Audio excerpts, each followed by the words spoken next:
Hi everyone, welcome to the Global Inventors in Training class with Level Up Village. We hope that you're having such a good time learning about 3D printing and that you're designing lots of things using your Tinkercad software to design things that you think up.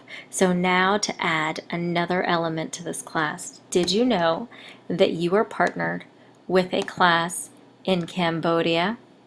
They get to take this class. A whole other group of students just like you in Cambodia gets to take this class because you took it. Because we use part of the fees that your parents paid for you to take this class to give that class to the students in Cambodia. So where is Cambodia? Cambodia is on the continent of Asia, and it's right there. Let's take a closer look. Cambodia is bordered by some countries that you probably know. There's Thailand. This is Laos, and then this right here is Vietnam. This is what the Cambodian flag looks like. And this structure right here on the flag, that is Angkor Wat. Angkor Wat is a super, super famous temple. In fact, it's one of the wonders of the world. Here's what Angkor Wat looks like. This is a really old temple. It was actually built in the 12th to 14th centuries, and then it was forgotten about for hundreds of years. These temples were scattered with landmines in the 1975 war, and some of the temples in this place still can't be visited because those landmines aren't clear. The government today in Cambodia is a prime minister, a parliament, and a king.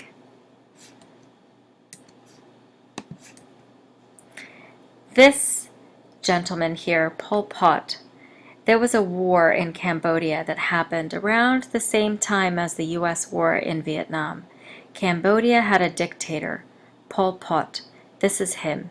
He actually abolished. That means that he made it illegal for people to read, write, go to school, study, or practice medicine. And then he also said that there would be no such thing as history or money. Everyone had to become a farmer, and people who weren't farmers had to pretend they were, or they had to flee the country. This went on for almost 5 years, and when it ended, Cambodia basically had to start all over again. In the middle of that, here's this organization that you get to work with. The organization is called the People's Improvement Organization. Now keep in mind, more than most of the people who live in the area that this place is live on less than $1.50 to $2 a day. Can you imagine that? School is only half a day long, and not very many kids get to actually have playtime. This child, as well as most of the children, so 4 out of every 5, look around your classroom. There must be about 8 kids in your class. 4 of 5 of the children actually have to work part-time. Some of the children, especially farm and in the fishing communities, don't consider what they do to be work, and they just think of it as chores. But some of the kids also have to collect trash like this one. Right next to the school, here's a house that is right beside the school. The school was built on a dump, and these children here, they don't get to go to the school because their parents need them to work for half the day. So imagine that. Imagine being that age and having to work for half the day. Here, though, here are the kids that get to go to the People's Improvement Organization school, and they live there also. They play games just like you, and here they are playing more games in the courtyard of their school.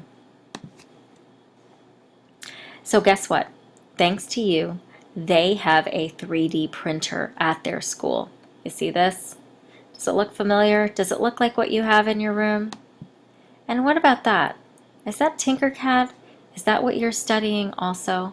So the 2 of your classes get to study Tinkercad and use 3D printing. What do you think is something really cool and useful that you can do with that knowledge together? Here's a problem for you to think about. Less than 30% of Cambodian children have access to electricity. Do you know what that means? Let's go back to that thing that we did just a few minutes ago. Look around your classroom. Pretend that there were 10 kids in your class. If there were 10 kids in your class, only 3 of you would have electricity if you lived in Cambodia. Can you imagine that? So, here's the challenge. Do something together using your 3D printer and knowledge around the engineering design cycle to do something about that problem.